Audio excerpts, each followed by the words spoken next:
top 10 Heisman seasons in college football history. We'll say that, right? College football, 10 to 1. I'm going to start, right? I'm going to give you the list here in a second. But when you look at every season we've had from, and I did throw some old classics ones in here. I thought about maybe just doing from 2000 on, but I just felt like I needed to throw in some of the oldies. And one of the best ones is one of the oldies, maybe the best one. So, we've had some really incredible seasons from Heisman Trophy winners. I want to highlight that here. We got to find things to talk about in the offseason, so here we go. Here is the list that I'm sure everyone agrees with as they're looking at it right now in front of me. I'm going to go 10 to 1 on here. If you're watching on YouTube, you can see it. If you're listening on podcast, please pay attention. Here we go. At number 10, I got Reggie Bush. Reggie Bush won the Heisman in 2005.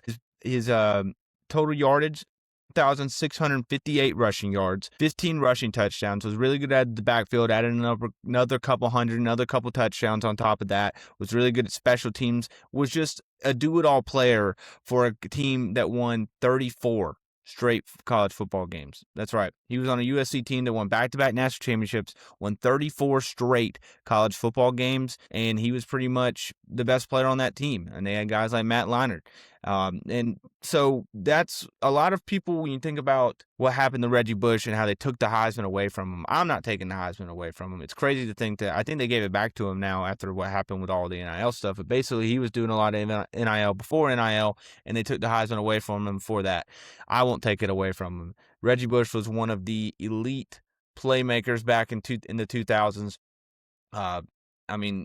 The best running back of the 2000s if we go in 2000 to 2010, is Reggie Bush the best running back of that era? I think you'd have a really good argument for that. Again, he touched the ball. The other team held their breath. Reggie Bush at number 10. Number 9, I got Baker Mayfield, 2017. Just his stats real quick. Threw for 4,340 yards, 41 touchdowns, had a 207.76 passer rating. Maybe that was wrong. No, 203.76 passer rating. That record was broken by the next guy I'll talk about.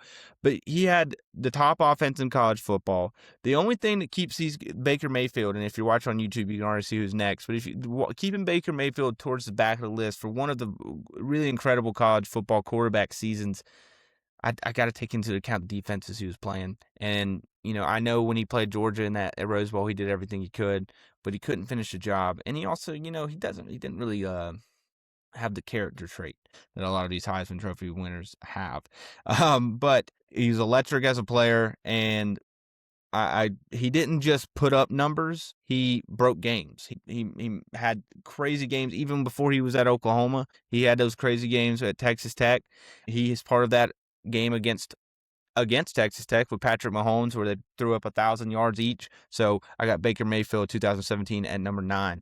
At number 8, I got Kyler Murray, 2018. So the year after, back-to-back Oklahoma quarterback winners. Threw for 4,054 yards and 40 touchdowns. On top of that, ran for 892 yards and 11 touchdowns, which really is what put him over Baker for me. A little bit more of a dual threat quarterback. And again, Baker had the highest passer rating at 203.76. Next year, Kyler Murray, 205.72. Breaks the all-time record a year after his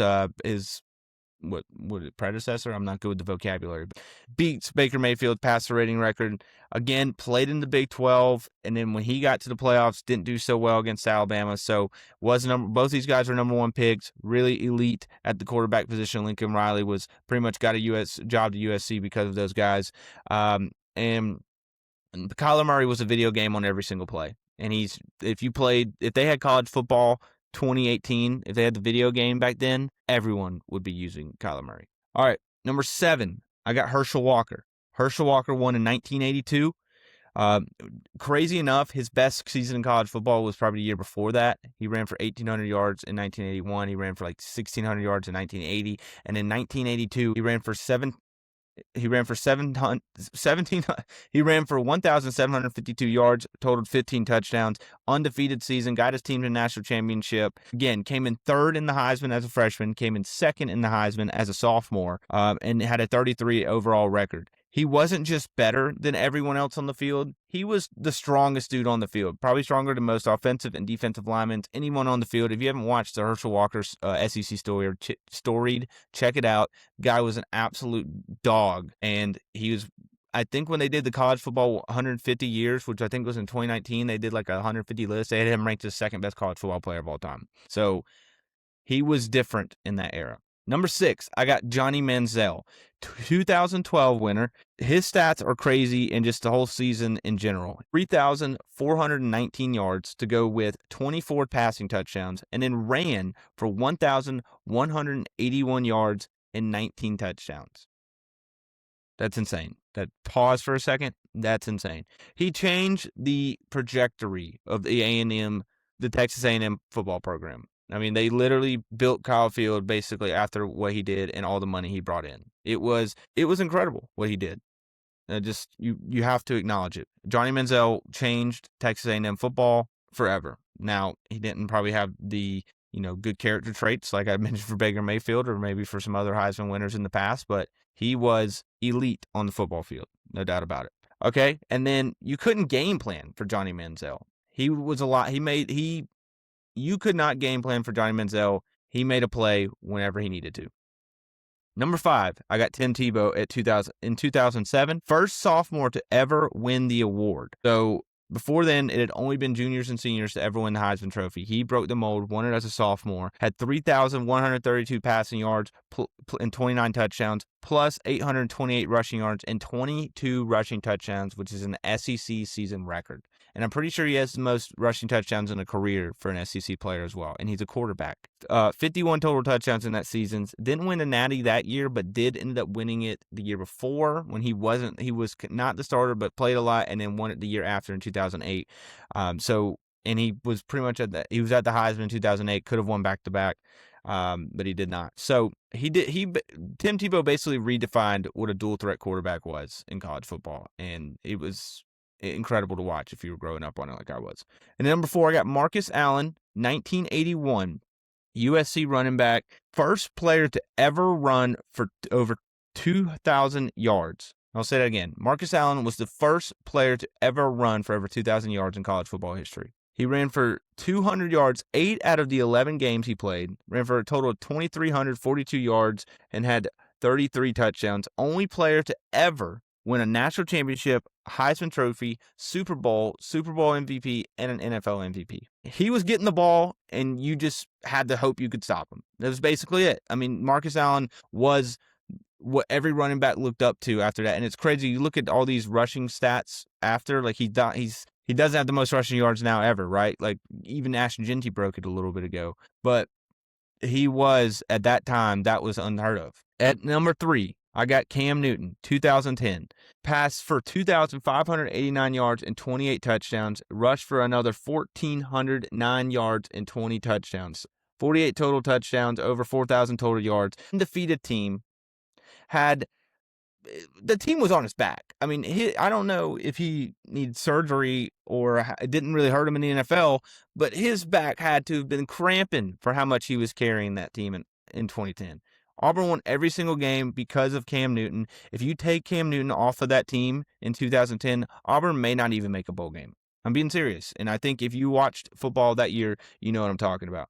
Number 2, I got Joe Burrow in 2019. 4,715 yards and 48 touchdowns, and then another couple hundred running. So he had over 5,000 total yards. And these are all just regular season stats, by the way. Completed 77% of his passes, beat 7 top 10 teams in one season. Huge margin of victory in terms of the Heisman voting votes. Like he had some of I think it was the biggest win since O.J. Simpson, notably not on the list. Credit to me.